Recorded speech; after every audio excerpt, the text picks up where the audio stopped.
2장 21절로부터 25절까지 베드로전서 2장 21절에서 25절까지 말씀을 우리 같이 교독할게요. 이를 위하여 너희가 부르심을 받았으니 그리스도도 너희를 위하여 고난을 받으사 너희에게 본을 끼쳐 그 자체를 따라오게 하려 하셨느니라.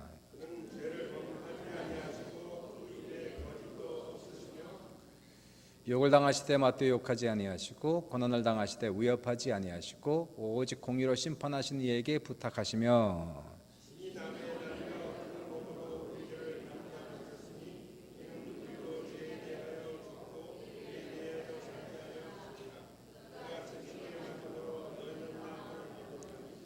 합독할게요. 너희가 전에는 양과 같이 길을 잃었더니 이제는 너희 영혼의 목자와 감독 되신 이에게 돌아왔느니라. 제목은 그리스도의 자체를 따르라가 되겠습니다. 한번 따라해 보실래요? 그리스도의 자체를 따르라. 기독교 소설 중에 그의 발자취를 따라서라는 이러한 소설책이 있어요. 제목 원제는 이제 In His Steps, What Would Jesus Do? 예수였다면 어떻게 했을까라는 제목이 되어 있고, 저자는 찰스 셸던이라는 목사님이 되시고요.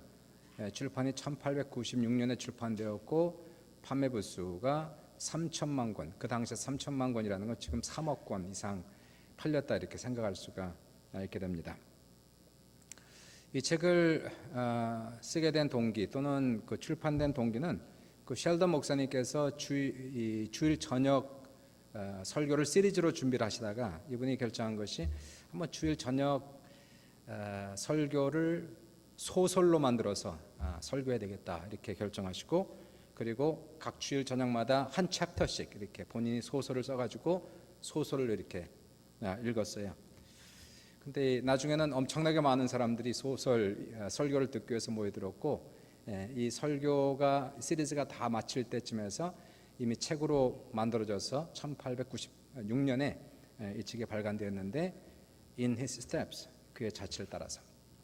이 소설이 어떻게 시작이 되느냐면요, 처음에 맥스웰이라는 목사님께서 주일 설교를 준비를 하시고 계셨어요. 금요일 아침이었는데 금요일 아침에 주일 설교 열심히 기도하면서 묵상하면서 말씀을 준비하는데 갑자기 어떤 한 남자가 그의 집에 찾아옵니다. 이 사람은 잭 매닝이라고 하는 직장을 잃고 지금 엄청나게 고생을 많이 하는 이분이 찾아와서 도움을 요청하는 그런 모습이 나타나죠.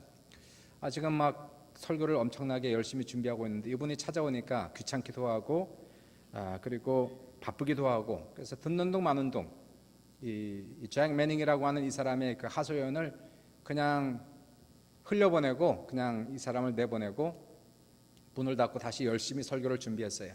설교를 다 준비 마치고 나서 설교가 잘 준비돼서 기분이 좋았습니다. 주일 예배 시간에 본인이 설교 준비한 것을 잘 전해서 성도들도 큰 은혜를 다 받아서 성도들도 기분이 좋고 설교한 목사님도 기분이 좋았는데, 설교를 다 마쳤는데 한 사람이 뚜벅뚜벅 걸어서 들어오는 거예요. 그 잭 매닝이라고 하는 그 사람이 설교 끝날 때 앞으로 나와서 여기 쓰더니 성도들에게 이렇게 얘기합니다. I'm not complaining.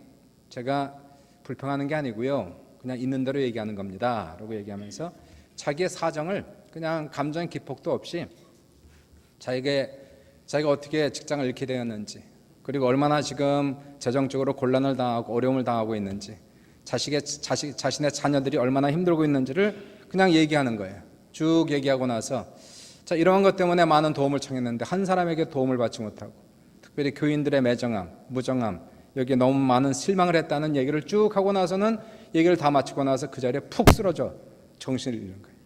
그리고 이 사람은 며칠이 안 돼서 죽습니다. 이 사건이 터지면서 온 교회가 충격에 빠지고, 당연히 맥스웰 목사님은 충격에 빠지면서 한 줄 내내 이것 때문에 고민을 하다가 하나님께 회개하고, 그리고 다음 날 주일 성도들 앞에서 도전을 하게 되죠. 이런 도전을 내죠.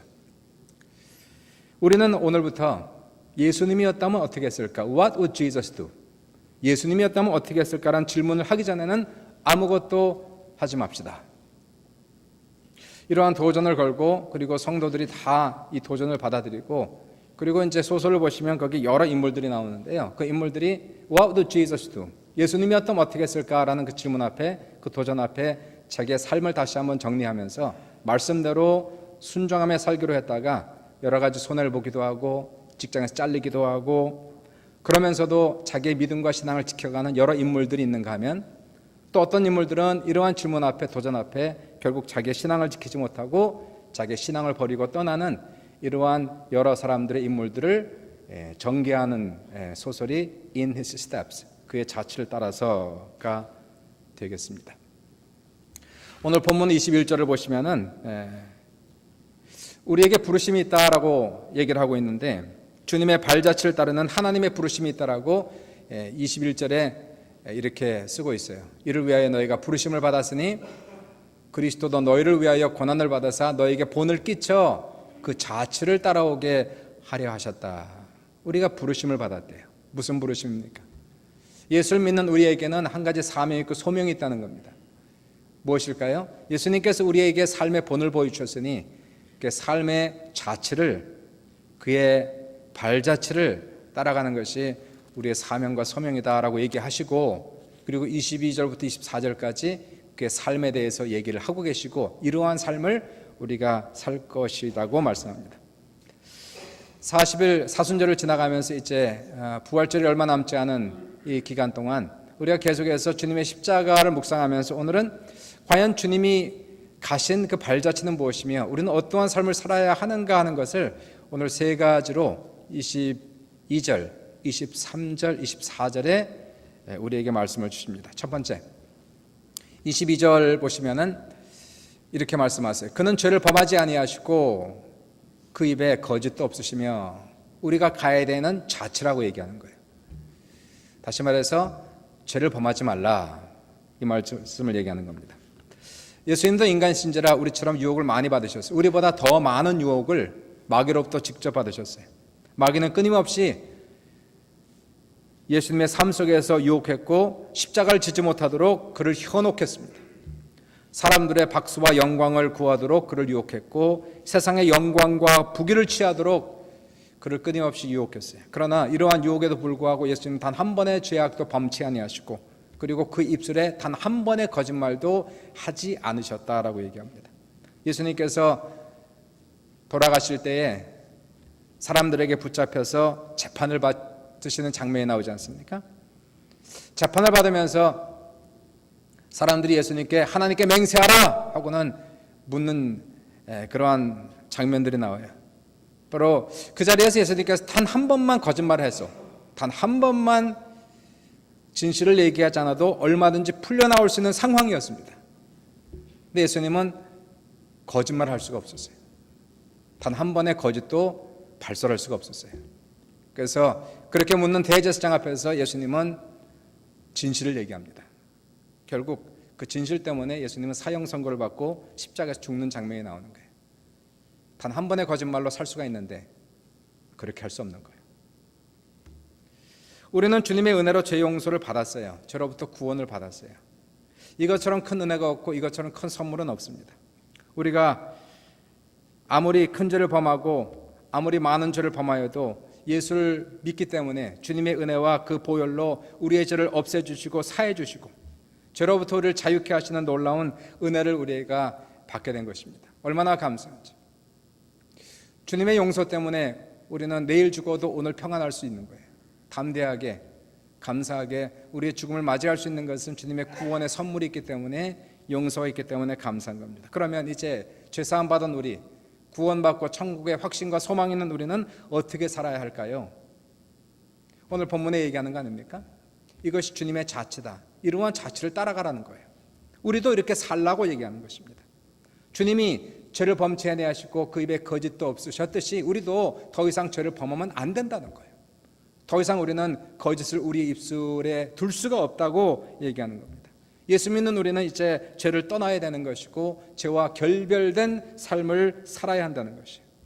회개라는 것은 당연히 용서를 구하는 거죠. 하나님 잘못했습니다, 용서해 주세요. 그러나 회개는 그냥 용서만 구하는 것이 아니라 그 이상 가는 것이에요.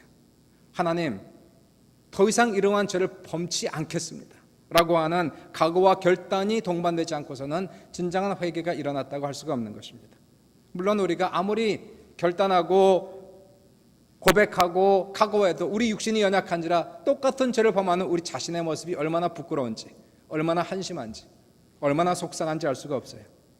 그럴 때마다 우리에게는 용서의 길이 활짝 열려 있어서 감사한 겁니다. 요한일서 1장 9절에 말씀하시기를 만일 우리가 우리의 죄를 자백하면 그는 미쁘시고 의로우사 우리의 죄를 사하시고 우리를 모든 불의에서 깨끗게 하신다라는 약속이 있기 때문에 설사 우리가 죄를 범한다 할지라도 우리가 구원을 잃지 않고 회개하면 또 용서하시고 또 용서하시고 70번에 7번까지도 용서하시는 하나님의 은혜가 있어서 감사한 것이에요. 그러나 이러한 은혜를, 하나님의 이러한 무조건적인 사랑을 면죄부로 사용하면 안 된다는 것입니다. 우리가 천국 들어가는 티켓 얻어놨으니까 죄를 범해도 내 영혼 평안해, 내 영혼 평안해, 이거 보통 큰 문제가 아니라는 것이에요.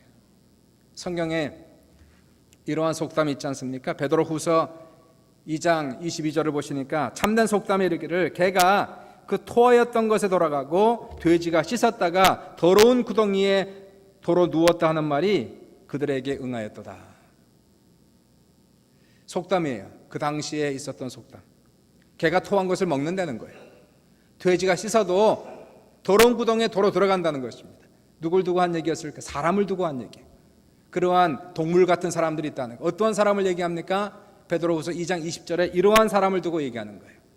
우리 주 대신 구주 예수 그리스도를 알므로 세상의 더러움을 피한 후에 다시 그 중에 얽매이고 지면 그 나중 형편이 처음부터 더 심하리라.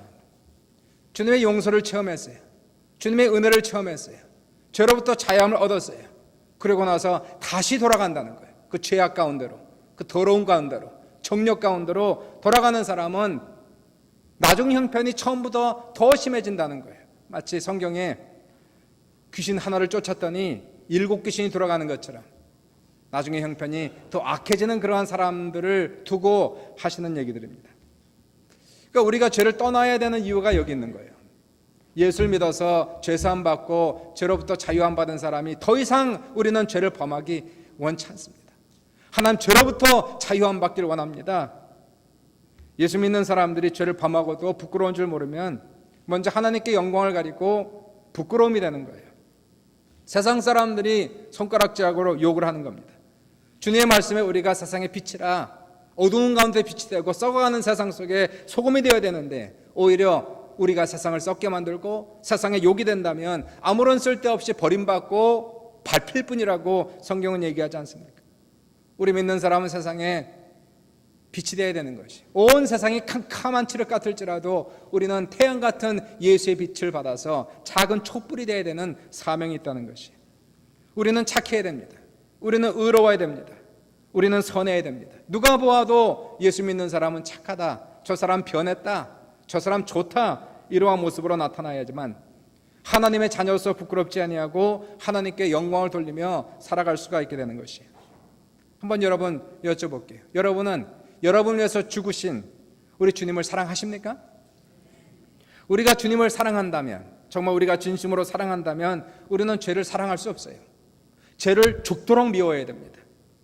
죄와 친구가 될 수가 없어요. 죄와 짝하에 살 수가 없는 것이, 예수님께서 죄값을 치르기 위하여 당신의 목숨을 희생하셨는데 결코 우리는 주의 죽으심을 헛되이 할 수가 없다는 것이에요. 주님의 은혜를 배신할 수가 없는 거예요. 우리가 얼마나 큰 은혜를 받았고 얼마나 큰 복을 받았는지 반드시 우리는 기억해야 됩니다. 지금 물론 예수를 믿어도 상황이 어려울 수 있어요. 힘들고 괴로울 수 있어요. 그러나 우리의 죄사함을 주시고 영생을 주신 그 은혜를 결코 잊을 수가 없어요.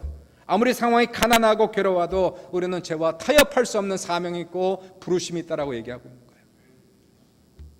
성경은 이런 얘기가 있지 않습니까? 너희가 죄와 싸우되 아직 피 흘리기까지 싸우지 아니하고, 히브리서 기자가 그렇게 얘기하는 거예요. 너희들이 죄와 싸웠지만 피 흘리기까지는 아직 싸우지 않고 있다는 거예요. 여러분, 죄와 싸운다는 게 쉬운 게 아니에요. 죄를 끊어버린다는 게 보통 어려운 것이 아니에요. 담배 피는 분 아직 있죠? 아직 술 못 끊는 분 있지 않습니까? 담배 니코틴이 박힌 사람들, 손에 인이 박힌 사람들은 술, 담배 끊는 것이 보통 어려운 게 아닙니다. 예수를 믿어도 구원을 받았는데, 죄사함 받았는데, 어떤 사람 집사까지 받았는데도 못 끊는 거예요. 담배를 죽어도 못 끊는 거예요. 술을 못 끊는 거예요. 이러한 술을 끊고 담배를 끊는 게 저도록 끊어지는 게, 이거는 엄청난 결단을 매일매일 하지 않고서는 안 끊어지는 겁니다. 몸에 박혀 있기 때문에. 죄가 인이 박히면 죄의 습성을 끊어내는 것이 예수 믿는다고 저절로 끊어지는 거 아니고, 한 주, 두 주 교회 나왔다고 저절로 없어지는 것이 아니고, 죄와 싸우되 피를 흘리는 그러한 결단이 없이는 죄가 끊어지지가 않는 거예요. 성경에 만일 눈이 너로 하여금 죄를 범하게 하도 눈을 빼버려라. 만일 너 오른팔이 죄를 범하게 하도 오른손을 잘라버려라.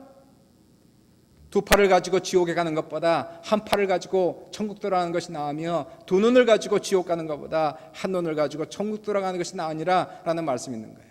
문자적으로 얘기하는 것이 아니라 팔을 잘라내는, 눈을 뽑아내는 그러한 결단이 없이는 죄는 안 끊어진다라고 얘기하는 것이에요.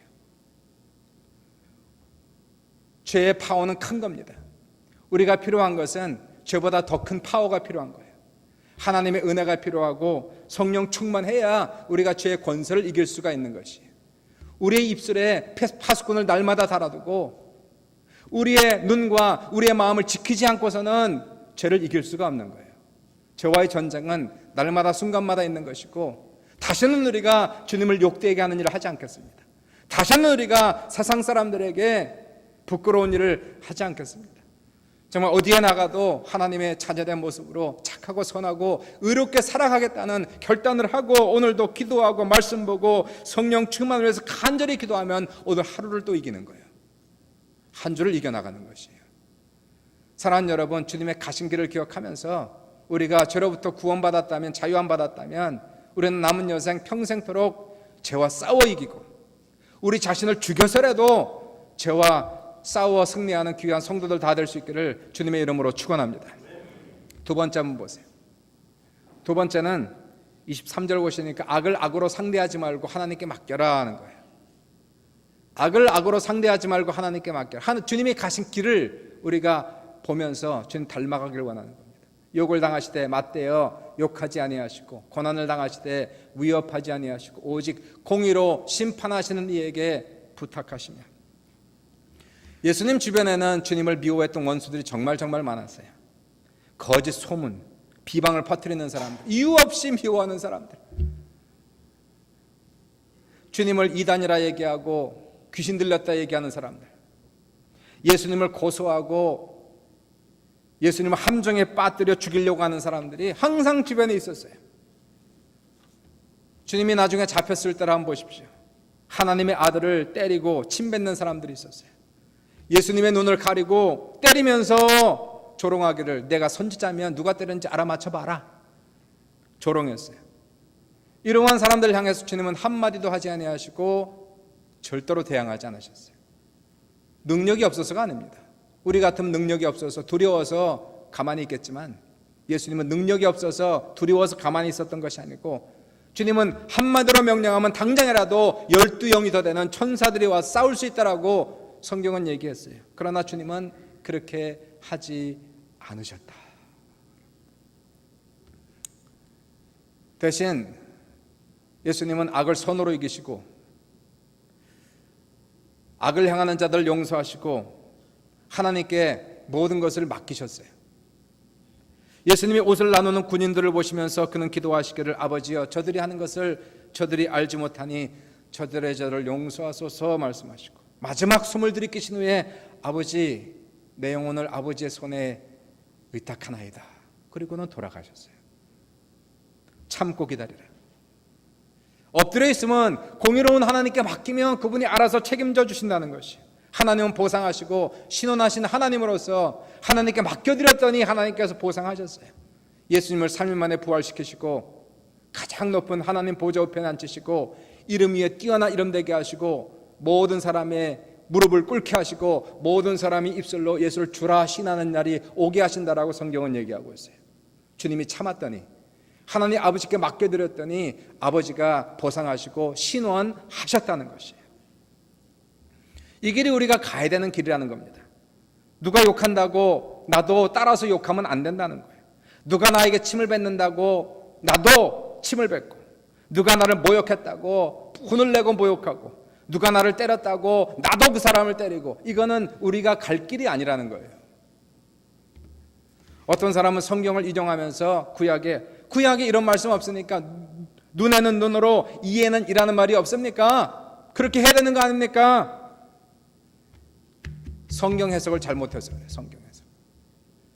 당시의 구약 성경은 우리에게는 그냥 하나님 말씀이지만, 구약 성경은 당시 이스라엘 민족에게 사회법이었고, 그리고 법정에서 사용된 성경 말씀이었어요. 당시 이 말씀, 이에는 이로 눈에는 눈으로, 이 말씀의 컨텍스트를 잘 살펴보시면 이 말씀은 당시에 이스라엘 민족 중에 판사가 판결을 내릴 때 그렇게 하라고 얘기하는 거였어요. 공의롭게 판결하라는 거예요. 죄를 눈감아주지 말라. 더 나아가서 죄에 따라서 지나친 형벌을 내지 말고 눈에는 눈으로, 이에는 이로 하라는 그러한 재판부를 향한 하나님의 지시사항이었다는 것이에요. 지금도 나라에는 다 있는 거 아닙니까? 이것이 입법부가 있고 행정부가 있고 사법부가 있고, 입법부에서는 법을 만들고 사법부에서는 법대로 공정하게 처리를 하는 거 아니에요. 사회는 법이 있어야 되는 것이고 법대로 처리가 공정하게 돼야 되는 것이지만, 예수를 믿는 사람은 법대로 살아가는 것이 아니라 법을 뛰어넘는 삶을 살아가라는 것이에요. 우리가 주님의 자치를 밟으려면 예수님처럼 용서하고 악을 악으로 갚으려고 하지 말라는 거예요. 자신의 의를 주장할 것이 아니고, 얼굴을 붉히면서 소리 지를 것이 아니고, 우리는 그러한 일이 있을 때마다 겸손히 우리의 죄를 고백하고 주님께 맡겨드리면 모든 것을 공의롭게 판단하신 하나님께서 알아서 판단하시고 아래서 판결해 주실 줄 믿습니다. 억울한 일이 있어도, 속상한 일이 있어도 하나님 살아계신 거 잊지 마십시다. 지난주에 42차 순복음 정기총회가 뉴욕에 있어서 잘 다녀왔고요. 그때 받은 은혜가 있어서 한 가지 소개하면은, 그 선교국장, 지금 현재 선교국장이 엄태웅 목사님이신데, 이분이 3년째 지금 선교국장, 보통 여의도 순복음교회는 6개월에서 1년이면 갈립니다. 계속 돌려요. 근데 이분이 3년째 국장을 하고 있는 장수국장이다, 이렇게 최고 오래 지금 하고 있는 이용원 목사님의 신임을 두둑히 받고 있는 그러한 분이고요. 한 40대 중반쯤 후반이나 됐을까. 그런데 이분이 1998년도에 목사 안수를 받고 나서 일주일 만에 선교를 떠났어요. 애가 둘이 있었는데 18개월, 둘째는 6개월. 이 두 아이들을 데리고 어디로 들어가냐면 인도네시아 보르네오 정글로 들어갔어요. 처음에 들어갈 때는 젊은 나이에 믿음이 충만해서, 하나님 제가 보르네오를, 저 섬을 통째로 다 주님께 드리겠습니다. 그리고 나서 선교를 했는데 너무너무 어려웠고, 나중에는 보르네오는 곳하고 하나님 나라도 신앙생활 잘할 수 있게 해주십시오. 이 기도가 저절로 나오더래요. 자기 신앙마저 타락할 것 같은, 정말로 이분의 얘기가 정말로 열심히 죽도록 했대요. 근데 성도의 숫자가 30명에서 50명을 넘어가지 않대요. 조금 올라가면 깨지고 조금 올라가면 깨지고. 문제는 뭐냐 하면은 얼마나 성도들한테 상처를 많이 받았는데, 이 보르네오에 있는 이 원주민들이 얼마나 이 가정을 속이고 얼마나 이 가정을 이용해 먹으려고 했는지. 처음에는 그냥 퍼주고 퍼줬는데 이게 사람이 한계가 있지 않습니까? 나중에는 아주 죽도록 밉더래요. 믿지를 못하겠더래, 이 사람들은. 무슨 말을 해도 못 믿고. 나중에 이 미움이 여기 막 생겨갖고 결국은 2008년도에 들어갔는데 1998년도에 들어갔는데 2004년 되면서 병이 온 거예요. 스트레스가 쌓였고 이 사모님이 머리가 100%다 빠졌어요. 병에 걸려서 할 수 없이 한국에 나서 1년 동안 이제 치료를 받게 됐는데, 1년 동안 이 병원을 통원 치료를 받으면서 항상 이제 교회를 가게 되면 여의도 순복음교회 십자가 탑이 있거든요. 가면은 멀리서부터 그걸 보면서 계속 우는 거예요. 눈물 흘리고, 사모님과 같이 예배를 드리면서 예배 내내 눈물 흘리고, 상처의 치료를 받으면서 또 회개하고, 선교 간다는 놈이 하나님 저들을 믿지도 못하고 미워한 나의 죄를 회개하고, 상처받은 거 치유, 1년 내내 이 부부가 예배를 드리면서 치유받고, 예배를 드리면서 회개하고 용서받고 1년 내내 그렇게 살았대요. 치료가 다 됐어요. 머리도 다 낳고 마음의 치료도 다 받았어요. 하나님 모든 것을 주께 맡기겠어요. 되는 것도 하나님의 뜻, 안 되는 것도 하나님의 뜻, 하나님 알아서 하십시오. 그리고 다시 브루네오 정글로 다시 들어갔어요. 근데 기적이 나타났어요. 그 기적은 어디 있었을까요? 마음의 기적이. 성도들이 더 이상 밉지가 않더래요. 사람이 안 바뀌었어요. 여전히 속이고 여전히 이용에 몰려고. 근데 예전 같았으면 믿지도 못하겠고 아주 미웠는데 이제 그러한 것들이 눈에 보이는데도 불구하고 용납이 되더래요. 받아줄 수가 있더래요. 밉지가 않더래요. 내 마음이 치료가 되니까 더 이상 밉지가 않고 하나님의 뜻입니다. 나는 나의 할 일을 할 뿐입니다. 퍼주고 나눠주고 기도해주고 사역하고. 지금도 기억나는 것이 이분의 그 선교 사역의 영상이 쫙 이렇게 나왔을 때 제가 은혜 많이 받았어요. 3년 전에 이용호 목사님 불러서 본부로 들어와서 사역을 하고 있는데 3년 전에 이분 들어올 때 성도의 숫자가 그 보르네오 정글에 그 사람들의 숫자가 800명이 모이는. 우리의 삶 속에 상처가 있어요. 억울함도 있어요. 아픔도 있어요. 이건 내가 해결하려고 하면 해결이 안 되는 거예요. 이거 다 주께 맡겨야 되는 겁니다. 예수님께서 그렇게 가셨다는 거예요. 욕을 욕으로 갚지 아니하시고. 내가 품고 있으면 나만 분이 나고 나만 화가 나고 나만 상처가 되고 내가 원수를 갚으려고 하면 하나님은 그냥 가만히 계시는 거예요. 한번 해봐라. 원수를 갚을 수 있는 거 한번 해봐라. 근데 성경은 뭐라고 얘기합니까? 주님이 가신 길을 보라는 거예요. 사람들이 욕을 할 때 능력 있음에도 불구하고 욕하지 않았고 잠잠했어요. 사람들이 침을 뱉고 머리에 가시관을 찢기고 주님의 옷을 찢는 그런 모습 속에서 주님은 가만히 계시고 오히려 용서하시고 기도하시고 나중에 돌아가실 때 아버지의 손에 나의 인생을 의탁합니다 그리고 돌아가셨어요. 그러나 하나님은 신원하신 하나님, 보상하신 그 하나님께서 3일 만에 그를 부활시키시고 가장 높은 곳으로 세우시고 지금 이 시간에도 우리는 그분의 이름을 찬양하고 존경하는 이 시간을 우리가 갖게 되는 것입니다. 이 길을 가라는 거예요. 모든 것을 맡기면 원수도 갚아주시고 은혜도 갚아주신다라고 말씀하고 있을 때 사랑하는 여러분, 우리의 삶 속에서 그러한 일들이 살다 보면 있는 거예요. 사람들과 관계하다 보면 사업에서도 그런 일이 있고 교회에서도 그런 일이, 가정에서도 그런 일이 있고 우리가 그냥 힘들어하고 억울할 것이 아니고 그리고 싸울 것이 아니고 욕할 것이 아니고 저주를 퍼붓을 것이 아니고 주님께 나와서 주께 맡기려는 거예요. 오늘도 주님께 맡길 때 우리의 마음의 상처가 치유되고 회복되는 귀한 역사가 나타나시고 반드시 하나님이 언젠가는 보상하시고 신원하시는 놀라운 역사가 우리 모두에게 넘칠 수 있기를 주님의 이름으로 축원합니다. 세 번째, 24절 보시니까 남을 위해 희생하라. 친히 나무에 달려 그 몸으로 우리 죄를 담당하셨으니 이는 우리로 죄에 대하여 죽고 의에 대하여 살게 하려 하심이라. 그가 채찍에 맞음으로 너희는 나음을 얻었나니. 예수님의 죽으심과 예수님의 고통은 대속의 죽음이요 대속의 희생이요 대속의 고통이라는 것이, 주님의 죽고 희생함은 인류를 살리기 위하여 주님이 대신 죽으시고 희생하셨다는 거예요. 주님이 채찍에 맞음으로 우리가 병고침을 받았다라고 얘기하는 것이에요. 이 세상에 공짜가 없다는 말이 맞는 겁니까? 틀리는 겁니까? 이 세상에 공짜는 없습니다. 그럼 하나님 나라에는 공짜가 있을까요? 없을까요? 하나님 나라에 공짜는 없습니다.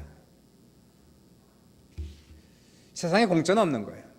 누군가가 공짜가 있다면, 이 시간에 공짜로 내가 뭔가 얻었다면 그것은 누군가가 그 값을 지불한 거예요. 누군가가 희생하지 않고선 누구에게도 은혜가 갈 수가 없는 거예요. 우리에게 엄청난 많은 은혜가 있지 않나요? 죄사함의 은혜. 우리가 뭘 했길래 죄사함이 있어요? 우리가 뭘 했다고 구원을 받았으면, 무엇을 했다고 우리가 천국을 갈 수 있는 이 확신과 소망을 가지고 있습니까?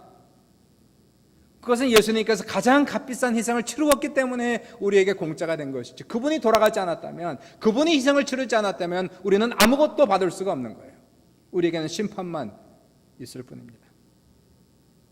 우리는 이제 주님의 수혜자가 됐지 않습니까? 그럼 어떻게 살아야 될까요? 너희도 그 길을 걸어가라, 이렇게 얘기하는 거예요.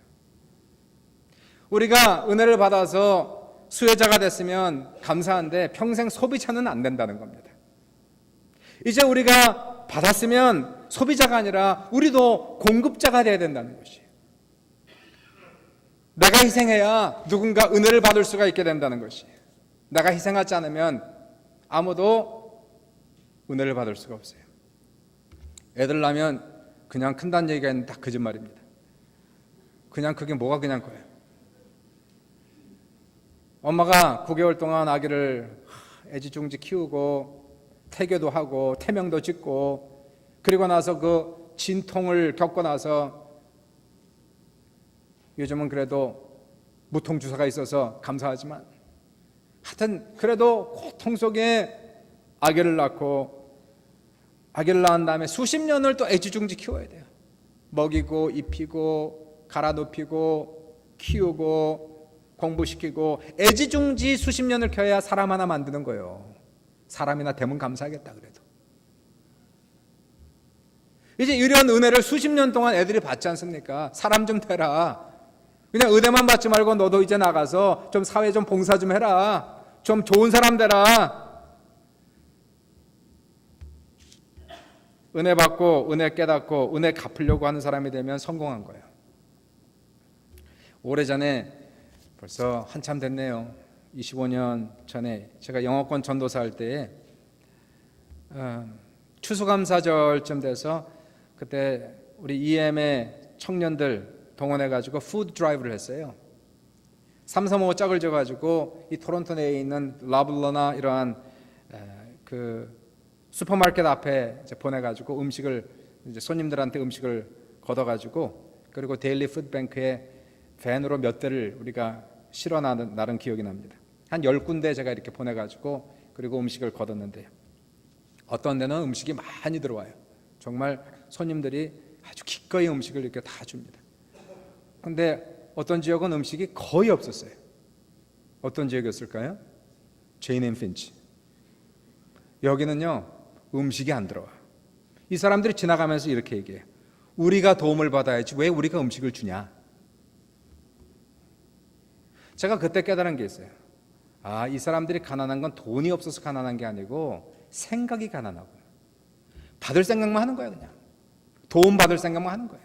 줄 생각은 꿈에도 꾸지 못해요. 나는 도움 받아야 돼. 도움 받는 게 당연한 거예요. 아무리 내가 힘들어도 더 힘든 사람이 있거든요. 아무리 내가 더 가난한 사람이 있거든요. 내가 나눠줄 수 있거든요. 근데 이 사람들은 그런 생각을 아예 못합니다. 안 합니다. 이런 분들에게 무슨 소망이 있겠어요? 무슨 미래가 있겠어요? 생각이 가난하니 무슨 미래가 있겠어요? 뭔가 줄 생각을 해야지. 내가 어딜 가면 뭐를 도울 수 있을까? 뭐를 할 수 있을까? 무슨 도움을 줄 수 있을까 생각하는 사람은 생각이 부여한 사람. 이런 사람 미래가 있고 소망이 있어요. 근데 예수를 믿어도 여전히 달라고 하는 사람. 우리가 은혜를 받았잖아요. 영생을 선물로 받았잖아요. 그럼 어떻게 살아야 됩니까? 그분의 자신을 따라가라는 것이. 내가 은혜를 받았으니 이제 계속 달라고만 하지 말고 이제 나도 주님처럼 희생함으로 남들에게 은혜를 끼쳐야 된다는 거예요. 받을 생각하지 말고 이제는 줄 생각만 하면 되는 거예요. 줄 생각. 내가 뭘 할 수 있을까? 내가 뭘 도울 수 있을까? 나를 통해서 무엇을 이분들에게 선사할 수 있을까? 잠언서 30장 15절에 거머리에게는 두 딸이 있대요. 걔네들 이름이 다오다오래. 다오다오. 김미. 거머리에게 두 딸이 있으니 다오다오 하느니라. 어딜 가도 주세요. 뭘 얻을 수 있을까? 무슨 콩고물이라도 떨어질 게 있을까? 이런 생각하는 사람들. 가정에 가도 문제고 교회 가도 문제고 직장 가도 문제고 어딜 가도 문제예요. 도움이 안 돼요. 그런 생각을 하는 것이 아니라 이제 예수 믿는 사람 절대로 그런 생각은 다 버려야 되는 거예요. 어디를 가도 가정을 가도 내가 어떻게 하면 가정에 도움이 될 수 있을까? 교회를 가도 내가 뭘 할 수 있을까? 직장을 가도 나를 통해서 이 직장에 무슨 도움이 줄 수 있을까? 교단을 들어가면 내가 이 교단에 무슨 도움을 줄 수 있을까 생각하는 사람, 이러한 사람, 미래가 있는 사람, 소망 있는 사람, 승리하는 사람. 이제 받았으니까 우리는 반드시 알아야 됩니다. 심지 않고서는 거둘 생각을 하지 말라는 얘기예요. 아니 계속해서 그냥 받을 생각만 해요. 심으세요. 성경은 얘기하는 게 아닙니까? 주님을 위해서 많이 받았으니까 지금도 주시니까 받아요. 그러나 이젠 주님을 위해서 뭘 심어야 되지 않나요? 뭐를 해야 되는 거 아닙니까? 주님이 가신 그 길을 생각하면서 내가 주를 위해서 뭘 할 수 있을까? 주님을 위해서 뭘 드릴 수 있을까? 내 시간을 드릴까? 물질 드릴까? 삶을 드릴까? 내 인생을 드릴까? 내 죽음을 드릴 수 있을까? 내 미래를 드릴 수 있을까? 이러한 사람들이 어딜 가도 꼭 유용한 사람이 되는 거예요. 그러나 주님 앞에 오늘은 뭘 주실래요? 주시죠. 그러나 들을 생각하지 아니하고 100% 받을 생각하는 사람은 미래도 없고 소망도 없고 도움이 안 되는 거예요. 내가 남을 위해서 뭘 할 수 있을까? 이러한 생각을 하는 사람, 그래서 희생해야 된다는 거예요. 희생이 없이는 아무도 은혜를 받지 못하는 거예요. 주님이 희생함으로 내가 은혜를 받았으니 이제 나도 주님처럼 살아야 되겠다. 많이 받았으니 이제는 주님 앞에 드려야 되겠다. 이제는 뭔가를 해야 되겠다. 이런 사람은 시험 들 여유도 없고요. 바빠요. 시험 들 새가 없어요. 주님을 위해서, 교회를 위해서, 사회를 위해서, 나라를 위해서, 민족을 위해서, 이웃을 위해서 뭔가를 끊임없이 찾아고 하는 사람, 하기를 원하는 사람, 이러한 사람이 남을 살리는 사람이 되는 거예요. 사순절 이제 끝자락에 지금 와가고 있습니다. 이제 2주, 3주면은 부활절이 다가오는데 주님의 자취를 우리가 발표하는 명령이 있고 부르심이 지금 있는 거예요. 우리는 받았으니까, 은혜 받고 성령 받고 구원 받고 영생 받았으니까 이제 정말 주님처럼 우리도 따라가기 원합니다. 주님처럼 우리가 더 이상 우리도 죄를 범치 아니하고 우리 입술에 괴사와 거짓말을 두지 아니하며 정직하게 살아야 되죠. 신실하게 살아야 되죠. 깨끗하게 살아야 되죠. 물론 아직도 연약하여 죄를 범하긴 하지만 죄를 미워하고 싸워야 되죠. 생명 걸고 목숨 걸고 피 흘리기까지 나의 죄를 끊어버리기 위하여 결단해야 되죠. 어떻게 하면 내가 이제는 세상에 나아가 좋은 얘기를 들을 수 있을까? 좋은 이름을 가질 수 있을까? 악을 악으로 갚지 마시고, 그건 주님께 맡겨드려야 되죠. 내가 무슨 악을 갚고 내가 무슨 원수를 갚아요. 주님이 가신 그 길을 생각하며 주님의 십자가의 그 길 용서하고 공의로운 주님께 맡겨드린 것을 생각하며 억울해도 힘들어도 속상해도 할 말 다 못해도 주님께 맡기면 주님이 책임지신 날이 분명히 올 줄 믿습니다. 그리고 희생하라는 거예요. 받았으니까 이젠 좀 사회를 위해서 뭔가를 희생하고, 나라를 위해서, 교회를 위해서, 이웃을 위해서 심기만 해요. 심기만 해. 거두는 건 주님의 뜻이고, 내가 심고 포기하지 않으면 언젠가 거둘 줄 알고 하나님께 믿음으로 계속 심어나가는 사람, 계속 희생하는 사람, 이런 분들은 하나님께서 반드시 미래가 열리게 하시는 거예요. 하나님의 놀라운 축복이, 하나님의 보상이 넘치는 귀한 역사가 이러한 성도들에게 넘칠 줄 믿습니다. 주님의 가신 그 길을 생각해 보십시다. 과연 나는 그렇게 살고 있나? 그렇게 가고 있는가? 주님의 그 길, 십자가의 길, 그 길을 오늘도 따라가면서 한 주 승리하는 귀한 우리 모두가 될 수 있기를 주님의 이름으로 축원합니다. 우리 기도해 봐요.